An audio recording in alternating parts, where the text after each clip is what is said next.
भर की बड़ी खबरों के साथ ग्रैंड न्यूज में आपका स्वागत है। नमस्कार, मैं तिलेश्वरी। आगे बढ़ने से पहले आइए देखते हैं आज की हेडलाइंस। जगदलपुर शहर में लगाए गए 50 से भी अधिक योग शिविर, golden book of world record में हुआ नाम दर्ज।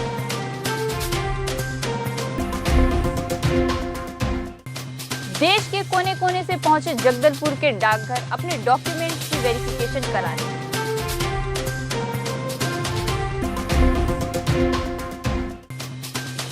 प्रभारी मंत्री कवासी लखमा ने किया इरपा में जलनी बूढ़ी माता की नवनिर्मित गुड़ी का लोकार्पण।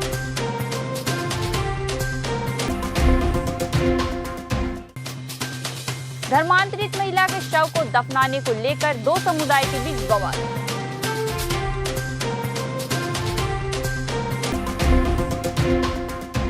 अब खबरें विस्तार से।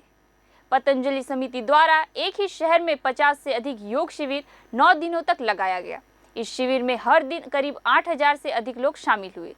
यह record golden book of world record में दर्ज हुआ है।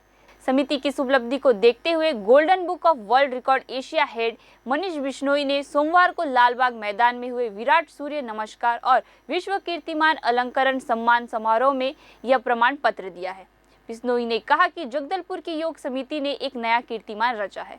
यह काम अमूमन संभव नहीं है, लेकिन इस समिति के पदाधिकारियों ने योजना बनाकर काम किया और इस मुकाम तक पहुंचे। शिविर आयोजित कर जहां इसे एक रिकॉर्ड बनाया, तो वही दूसरी ओर योग कराकर हजारों लोगों को इसका फायदा पहुंचाया।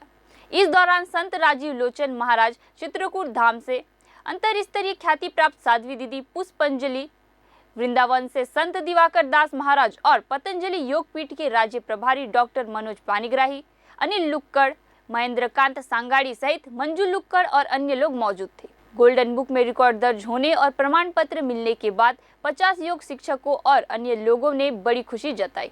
लालबाग में आयोजित इस कार्यक्रम में सूर्य नमस्कार का आयोजन किया गया था, जिसमें हजारों लोग शामिल हुए।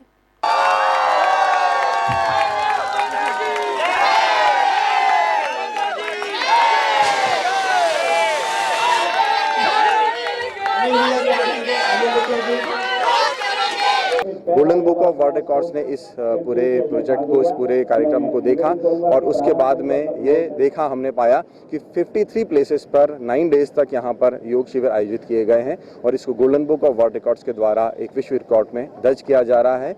और डॉक्टर मनोज पानीग्राही जी के मार्गदर्शन में ये पूरा प्रोग्राम यहाँ पर ऑर्गेनाइज किया गया है, जिसमें हजारों की संख्या में लोगों ने भाग लिया। इसको मोस्ट नंबर ऑफ प्लेसेस जहां पर ये योगा किया गया एक सिंगल सिटी में, इस टाइटल के साथ में इसको golden book of world records में दर्ज किया गया है। इसका सर्टिफिकेट आज यहां पर प्रोवाइड किया गया है। जगदलपुर के मुख्य डाकघर में आज युवाओं का हुजूम सुबह से लगा रहा। यहाँ युवाओं हजारों की तादाद में चयन प्रक्रिया में पास होने के पश्चात अपने डॉक्यूमेंट्स की वेरिफिकेशन हेतु भारत देश के कोने कोने से जगदलपुर के मुख्य डाकघर में पहुंचे हुए थे। विगत दिनों डाक विभाग में वैकेंसी निकली हुई थी, जिसमें पात्र लोगों का चयन पश्चात उनकी वेरिफिकेशन हेतु जगदलपुर मुख्य डाकघर में बुलाया गया था। हमारे चैनल ने मुख्य डाकघर के अधीक्षक हरिनारायण शर्मा से जब बात की, तो उन्होंने हमें बताया कि डाक विभाग के द्वारा ऑनलाइन ग्रामीण डाक सेवक, डाकपाल, ग्रामीण पोस्टमैन की भर्ती हुई थी, जिनकी भर्ती प्रक्रिया के पश्चात नाम आए थे। वह अपनी डॉक्यूमेंट जाँच करवाने आए हुए हैं। वेरिफिकेशन की अंतिम तिथि 21 मार्च 2023 को है। जीडीएस में मेरा नाम आया था, तो डॉक्यूमेंट वेरिफिकेशन के लिए मैं जगदलपुर सुबह 10 बजे से हम लाइन हैं। मेरी जीडीएस लाइन है जी। जीडीएस में मेरा नाम आया है। हाँ जी। इसलिए मैं डॉक्यूमेंट वेरिफिकेशन के लिए जगदलपुर आया हूँ। यहाँ मैं सुबह से 10 बजे से लाइन लगा। 44,000 लोगों के लिए निकला था पूरे भारत में जी। इसमें छत्तीसगढ़ में 1690 लोगों का है। अभी जिन युवाओं का भर्ती प्रक्रिया में नाम आया है, यह सब आज की परिस्थिति के हिसाब से अपडेट युवा है। और अधिक जानकारी दे रहे हैं हमें पोस्ट ऑफिस के अधिकारी। और यह जो भीड़ आप देख रहे हैं नीचे, जिसके बारे में आपने जिक्र किया है, वह डाक विभाग में अभी ऑनलाइन ग्रामीण डाक सेवक और ग्रामीण शाखा डाकपाल, जो पोस्ट मास्टर कहे जाते हैं, ब्रांच पोस्ट मास्टर, उनकी भर्ती हुई है। यह उनके जो डॉक्यूमेंटेशन की जांच प्रक्रिया है, वेरिफिकेशन प्रक्रिया है, जिसके लिए यह भीड़ लगी हुई है। क्योंकि इसका 21 मार्च 2023 अंतिम तिथि है, इसलिए सभी शायद चाहते हों कि जल्दी से जल्दी उनका हो जाए, लेकिन हम अपनी बहुत ही तीव्र गति से कार्य कर रहे हैं। हमारे अन्य कर्मचारी भी उस कार्य के लिए लगा दिए गए हैं और उम्मीद है सभी बच्चों का जो भी हमारे सेलेक्टेड हैं उनका जो है वेरिफिकेशन काम कंप्लीट कर लिया जाएगा समय रहेगा। प्रदेश के उद्योग व वाणिज्य मंत्री तथा बस्तर जिले के प्रभारी मंत्री कवासी लखमा ने बास्तानार विकासखंड के ग्राम इरपा में जलनी बूढ़ी माता की नवनिर्मित गुड़ी का लोकार्पण किया। इरपा में आज आयोजित मंडई कार्यक्रम में शामिल होकर जलनी बूढ़ी माता की विधि विधान से पूजा अर्चना की और प्रदेशवासियों की सुख समृद्धि और खुशहाली की कामना की।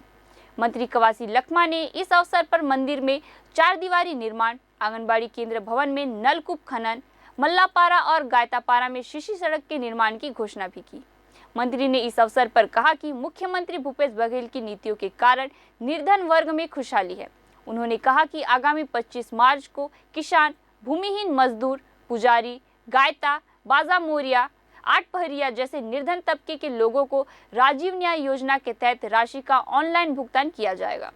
शासन की नीतियों के कारण मेले मंडइयों की रौनक बढ़ी है और लोगों के छोटे छोटे सपने साकार हो रहे हैं। बस्तर के तोकापाल ब्लॉक के भेजपदर पंचायत में धर्मांतरित वृद्ध महिला की मौत के बाद शव के अंतिम संस्कार को लेकर 2 समुदाय के लोगों के बीच उपजे विवाद के बाद पूरे इलाके को पुलिस छावनी में तब्दील कर दिया गया और विगत 2 दिन से चल रहा था विवाद। वही पत्थरबाजी और मारपीट भी हुआ, जिसमें सुरक्षा में तैनात पुलिस के जवानों को चोटें भी आई। मामला अशांत तनाव होने पर जिला प्रशासन की टीम, कलेक्टर, एसपी सहित आला अधिकारियों की टीम मौके पर पहुंचकर शांति स्थापना के लिए दोनों पक्षों को समझाइश देते हुए शांति बनाए रखने की अपील की।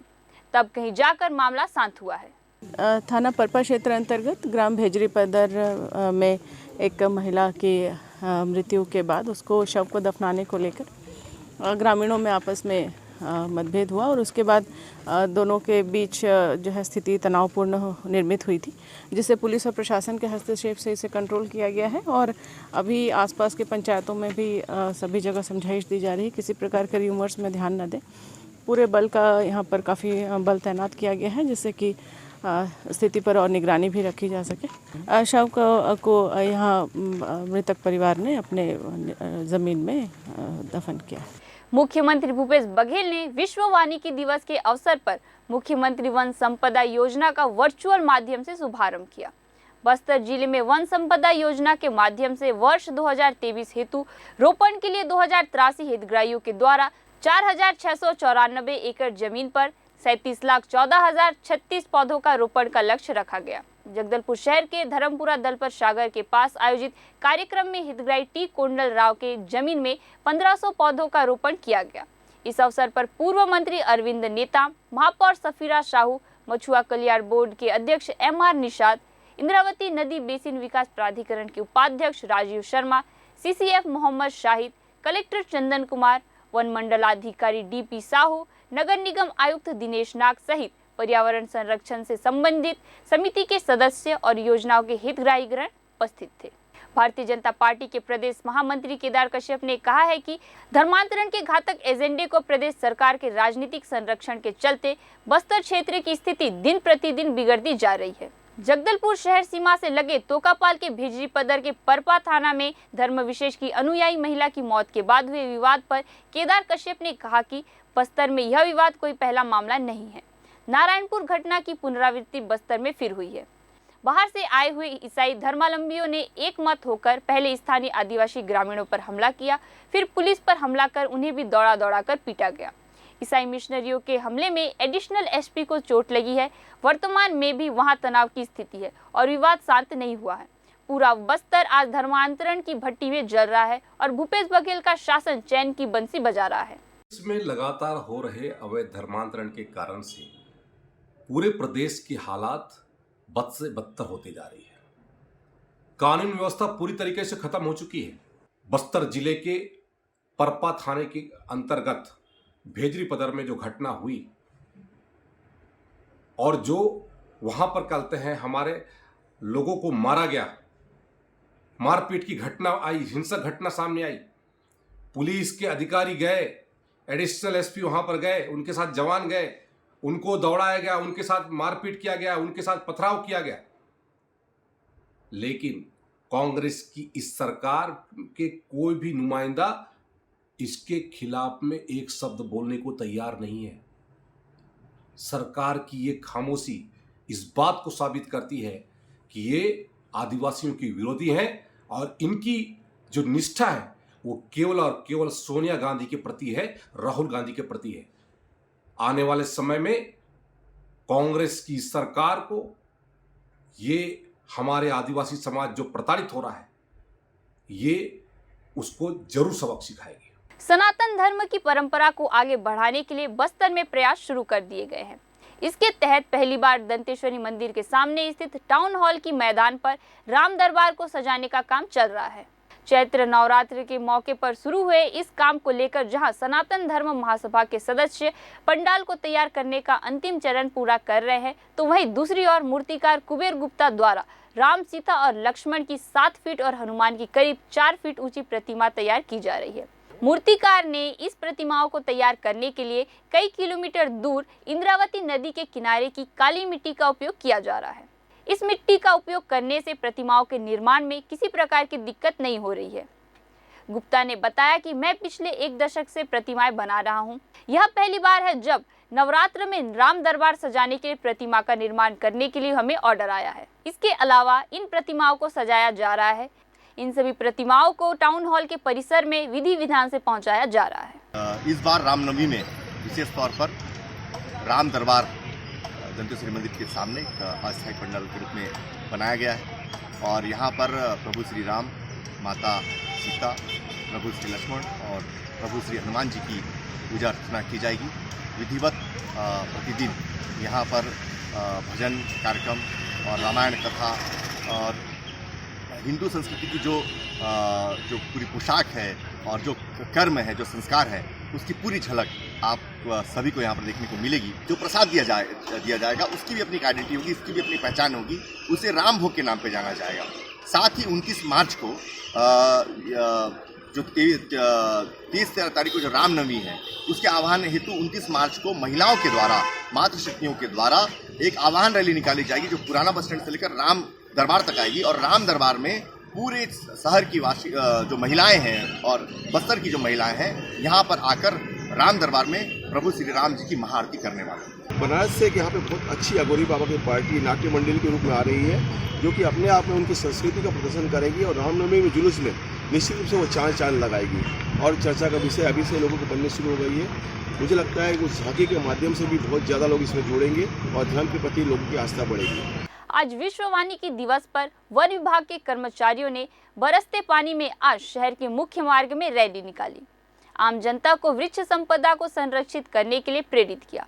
आज विश्व वानिकी दिवस के अवसर पर जिले के ग्राम हांडाबंद से मुख्यमंत्री वृक्ष संपदा योजना का शुभारंभ किया गया। हम आपको बता दें कि प्रतिवर्ष 21 मार्च को विश्व वानिकी दिवस का आयोजन हरियाली के महत्व को रेखांकित करने के लिए किया जाता है ताकि जन साधारण में पौधारोपण तथा उनके संरक्षण के प्रति जागरूकता ला सके। विश्व वानिकी दिवस अमर रहे, 21 मई 21 मार्च अमर रहे। वन्य जीव को बचाना होगा, पर्यावरण की रक्षा करो। छत्तीसगढ़ प्रदेश में मध्याह्न भोजन रसोइया संघ इन दिनों अपनी मांगों को लेकर प्रदर्शन कर रहे हैं। इसी क्रम में राजनांदगांव जिले के डोंगरगढ़ में भी मध्याह्न भोजन रसोइया संघ के द्वारा स्थानीय तहसील कार्यालय के सामने प्रदर्शन किया जा रहा है, जिसमें ब्लॉक के सभी मध्याह्न भोजन बनाने वाले रसोइया शामिल हैं। वही मीडिया से चर्चा करते हुए रसोइया संघ डोंगरगढ़ की ब्लॉक अध्यक्ष लता साहू ने बताया कि कम से कम वेतन में काम कर रही रसोइया बहनें हैं जिन्हें चतुर्थ श्रेणी कर्मचारी का दर्जा दिया जाए और कलेक्टर दर पर वेतन भुगतान किया जाए। वही बिना कारण निकाले गए रसोइया बहनों को शासन द्वारा वापसी की मांग भी इनके द्वारा दी जा रही है। वही उन्होंने बताया कि केंद्र सरकार के 9 साल पूरे हो गए हैं। 65% मानदेय केंद्र सरकार द्वारा दिया जाता है, जहां से अब तक कुछ भी उन्हें प्राप्त नहीं हुआ है। जल्द ही इनकी मांगों को अगर पूरा नहीं किया जाता है तो रसोइया संघ अपनी मांगों को लेकर दिल्ली जाकर प्रदर्शन करेगा।